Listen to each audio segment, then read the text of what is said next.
Hello प्यारे बच्चों, आप सभी का बहुत बहुत स्वागत है आज की इस धमाकेदार क्लास में। अभी हम लोग देखने वाले हैं क्लास 12 साइकोलॉजी का बहुत ही ज़्यादा इंपॉर्टेंट क्वेश्चन, जो टॉप इंपॉर्टेंट क्वेश्चन है। आप सभी बच्चों को ये क्वेश्चन याद रखना है और आप लोगों को फ्री पीडीएफ जो है आप लोग को टेलीग्राम पर मिलेगा। तो सही बच्चे टेलीग्राम ज्वाइन कर लीजिएगा। व्हाट्सएप ग्रुप का लिंक जो है आप लोग को मिल गया है डिस्क्रिप्शन बॉक्स में, ठीक है। तो चलिए क्वेश्चन पे देखते हैं। पहला क्वेश्चन आपका यहाँ पर आ रहा है कि जब दो प्रेरकों के बीच संघर्ष होता है उसे क्या कहा जाता है। क्या कहा जाता है? संवेगों का संघर्ष कहा जाता है, अभिप्रेरकों का संघर्ष, मनोवृत्तियों का संघर्ष या फिर इच्छाओं का संघर्ष। इसका सही जवाब क्या होंगे? तो राइट जवाब है आपका यहाँ पर अभिप्रेरकों का संघर्ष। Option number C right answer हो जाएंगे, ठीक है। अगला क्वेश्चन है 2 नंबर में, निम्नलिखित में कौन मनोविच्छेदी विकार नहीं है। तो यहाँ पर 4 ऑप्शन आपको दिए गए हैं। मनोविच्छेदी स्मृति लोप, तीव्र तनाव विकार, मनोविच्छेदी विस्मृति या फिर व्यक्तित्व लोप विकार। तो इसका सही जवाब होंगे आपके तीव्र तनाव विकार। Option number C right answer हो जाएगा। अगला प्रश्न है 3 नंबर में कि कौन समूह आम समूह कहलाता है। तो औपचारिक समूह, अंतः समूह, प्राथमिक समूह या फिर इनमें से कोई नहीं। जवाब यहाँ पर क्या होंगे? तो राइट जवाब है आपका यहाँ पर अंतः समूह। Option number C right answer हो जाएंगे, ठीक है। चलिए अब आगे देखते हैं अगला प्रश्न जो आपके सामने 4 नंबर में आ रहा है, जिसमें पूछा जा रहा है आपसे कि एकांकी परिवार की संरचना कैसी होती है। सरल होती है, घनिष्ठता होती है, जटिल होती है या फिर बिखरा हुआ होता है। तो इसका सही जवाब है प्यारे बच्चे घनिष्ठता होता है। Option number C right answer हो जाएंगे, ठीक है। आगे देखते हैं अगला प्रश्न आपके सामने यहाँ पर जो है 5 नंबर में है, जिसमें पूछा गया कि निर्धनता के पर्यावरणीय कारकों में निम्नांकित में से किसे नहीं शामिल करेंगे। तो कम मजदूरी, सामाजिक रूढ़िवादिता, बेरोजगारी या फिर आलस्य। जवाब यहाँ पर क्या होंगे? तो 5 नंबर क्वेश्चन का जवाब है आलस्य। ऑप्शन नंबर डी आपका बिल्कुल करेक्ट आंसर हो जाएगा। ओके, अगला प्रश्न देखिए 6 नंबर में प्रश्न है आपका कि वुंट कहाँ के रहने वाले थे। तो फ्रांस के रहने वाले थे, इंग्लैंड के रहने वाले थे, जर्मनी के या फिर इटली के रहने वाले थे। इसका सही जवाब है प्यारे बच्चे आपके यहाँ पर जर्मनी के रहने वाले थे। Option number C right answer होगा। अगला प्रश्न देखिए 7 नंबर में आता है, जिसमें पूछा गया कि गार्डनर ने अभी तक कुल कितने प्रकार के बुद्धि का पहचान किया है।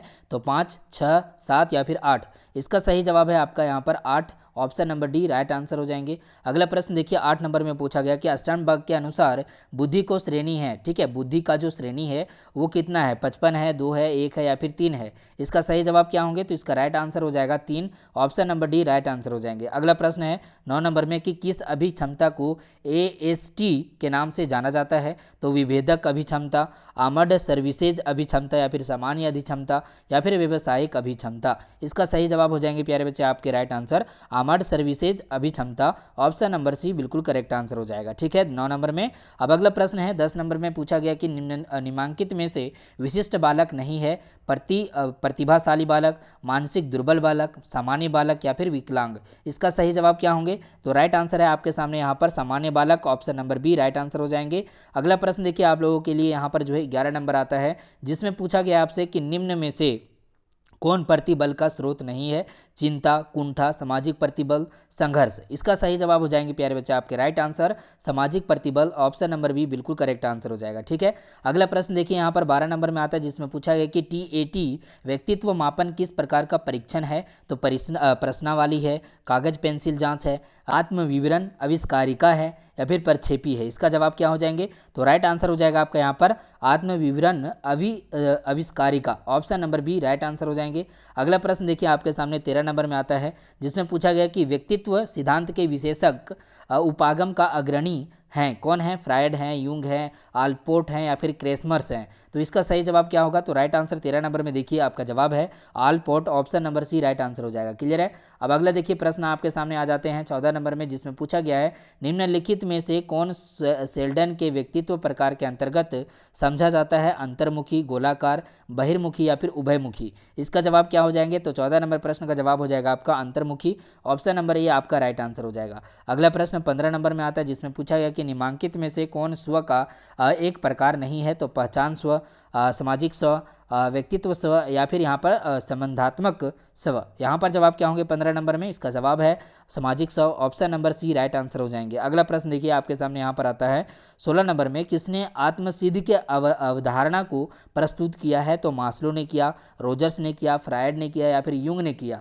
इसका सही जवाब क्या होंगे? तो 16 नंबर प्रश्न का जवाब हो जाएगा आपका Freud. Option number C right answer हो जाएंगे, ठीक है। अगला प्रश्न देखिए आपके सामने 17 नंबर में आता है, जिसमें पूछा गया आपसे कि निम्नांकित में कौन जो है स्व यानी अहम का संज्ञात्मक पहलू है। तो यहाँ पर प्रत्यय हो जाएगा, आत्मसम्मान हो जाएगा, आत्म क्षमता, या फिर इनमें से सभी हो जाएंगे। 17 नंबर प्रश्न का जवाब हो जाएंगे आपके राइट आंसर यहाँ पर इनमें से सभी, option number D right answer हो जाएगा। ठीक है, अगला प्रश्न देखिए आपके सामने 18 नंबर में आता है, जिसमें पूछा गया कि व्यक्ति के विशेषक सिद्धांत डॉट डॉट डॉट द्वारा दिया गया है। तो यहाँ पर फ्रायड, सुलीमान, आलफोर्ड या फिर कैटेल। यहाँ पर जवाब क्या होगा 18 नंबर में? इसका सही जवाब है आपके सामने cattail, option number D right answer हो जाएगा। 19 नंबर क्वेश्चन देखिए, बड़े पंच में निम्नलिखित में से किसे शामिल नहीं किया गया है? तो यहाँ पर बहिर्मुखता, कर्तव्यनिष्ठता, या फिर मनस्तांप, ठीक है, या फिर प्रभुत्व। यहाँ पर जवाब क्या होंगे 19 नंबर में? इसका जवाब है प्रभुत्व, ऑप्शन नंबर डी वाला जो है आपका राइट आंसर हो जाएगा। ठीक है, अगला प्रश्न देखिए आपके सामने 20 नंबर में आता है, जिसमें पूछा गया प्यारे बच्चे आपसे कि निम्नलिखित में कौन आत्मनियंत्रण के लिए मनोवैज्ञानिक तकनीक है? ठीक है, तो यहाँ पर जवाब क्या होंगे आपके? तो पहला ऑप्शन है आत्मानुदेश, आत्म प्रबलन, अपने व्यवहार का परछेन, या फिर उपरोक्त सभी। इसका जवाब क्या होंगे? तो इसका राइट आंसर है उपरोक्त सभी, ऑप्शन नंबर डी वाला बिल्कुल करेक्ट आंसर होगा। अगला 21 नंबर क्वेश्चन कह रहा है कि किसने कुंठा आक्रमण सिद्धांत का प्रतिपादन किया है? तो फ्रायड ने किया, एल्डर एवं यूंग ने किया, स्नीकर ने किया, स्किनर ने किया, फिर मिलर तथा होलार्ड ने किया। ठीक है, तो इसका जवाब हो जाएंगे प्यारे बच्चे आपके एल्डर एवं यूंग ने किया, तो ऑप्शन नंबर सी क्या होंगे? राइट आंसर होगा। 22 नंबर क्वेश्चन देखिए, एक प्रभावी मनोवैज्ञानिक की विशेषता होती है, सामर्थ्य होती है, उत्तरदायित्व का बोध होता है, वैज्ञानिक मानसिकता, या फिर इनमें से सभी होते हैं। ठीक है, तो इसका जवाब हो जाएगा आपका इनमें से सभी, ऑप्शन नंबर डी वाला जो है राइट आंसर होगा।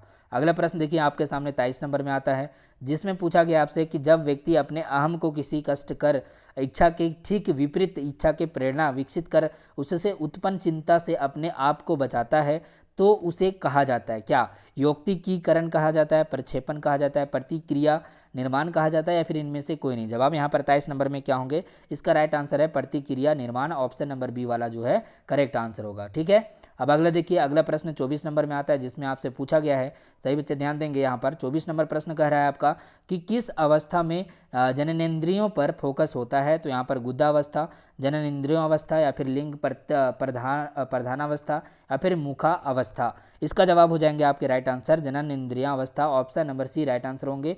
अगला 24 नंबर प्रश्न कह रहा है कि एनोरिस्किया नार्वोसा की विशिष्टता होती है स्नायविक दुर्बलता, अपर्याप्त भोजन से वजन में कमी, निद्रा, व्याघात, या फिर इनमें से कोई नहीं। जवाब यहाँ पर 25 नंबर में क्या होंगे? इसका सही जवाब है निद्रा व्याघात, option number C right answer हो जाएगा। ठीक है, अगला देखिए 26 नंबर प्रश्न कह रहा है आपका कि फ्रायड के अनुसार ऑडिपस की अवधि में चालाक प्रतियोगिता करता है बहन के साथ, माता के साथ, भाई के साथ, या फिर पिता के साथ। इसका जवाब क्या होगा? तो 26 नंबर क्वेश्चन का जवाब हो जाएंगे आपके पिता के साथ, ऑप्शन नंबर डी बिल्कुल करेक्ट आंसर हो जाएंगे। अगला 27 नंबर प्रश्न कह रहा है कि अपने संबंधियों से बातचीत करने में किस दूरी का उपयोग किया जाता है? व्यक्तिगत दूरी, सार्वजनिक दूरी, सामाजिक दूरी, या फिर इनमें से कोई नहीं। जवाब यहाँ पर क्या होंगे 27 नंबर में? इसका सही जवाब हो जाएगा प्यारे बच्चे आपके राइट आंसर सामाजिक दूरी, ऑप्शन नंबर बी वाला जो है बिल्कुल करेक्ट आंसर होगा। अगला प्रश्न देखिए 28 नंबर में आता है, जिसमें पूछा गया आपसे कि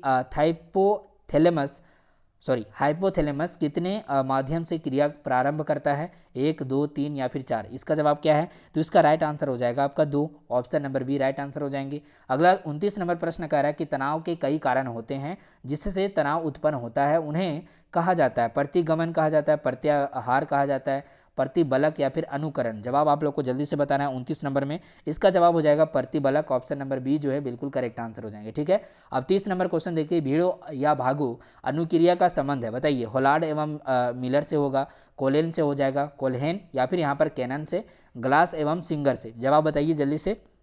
यहाँ पर 30 नंबर प्रश्न का जवाब हो जाएंगे आपके राइट आंसर, देखिएगा कैनन से। ठीक है, ऑप्शन नंबर बी वाला क्या है आपका राइट आंसर हो जाएगा। क्लियर है? चलिए, तो मैं आपको यहाँ पर 30 क्वेश्चन बताया हूँ जो कि काफ़ी इंपॉर्टेंट है आप सही बच्चों के लिए। सही बच्चे जो हैं आप लोग बताइएगा कमेंट करके कि 30 में से आपका जो है ईमानदारी से जो सही किए हैं आप लोग आंसर लगा करके वो कितना आप लोग सही किए हैं। ठीक है, अगर ये सेशन आप लोग को पसंद आया तो सही बच्चे लाइक करेंगे, शेयर करेंगे इस सेशन को अपने फ्रेंड्स अपने दोस्तों के साथ, और साथ में आप लोग अगर नए हैं इस चैनल के साथ तो सही बच्चे सब्सक्राइब करके बेल आइकन को ऑल पे सेलेक्ट कीजिएगा। फाइनल परीक्षा काफ़ी करीब आ चुका है और काफ़ी स्टूडेंट्स को ये प्रॉब्लम है कि उनका तैयारी अच्छे से नहीं हुआ है। ठीक है, इसी स्थिति को देखते हुए हमारे अनुभवी शिक्षकों के द्वारा एक ऐसा पीडीएफ तैयार किया गया है कि आप अभी से पढ़ करके आप 90+ ला सकते हो। इसका मैं 100% गारंटी देता हूँ। ठीक है, अगर आपको पीडीएफ चाहिए तो उसका कुछ चार्जेस है। ज़्यादा जानकारी के लिए आप SMS करें 7274800891 पर।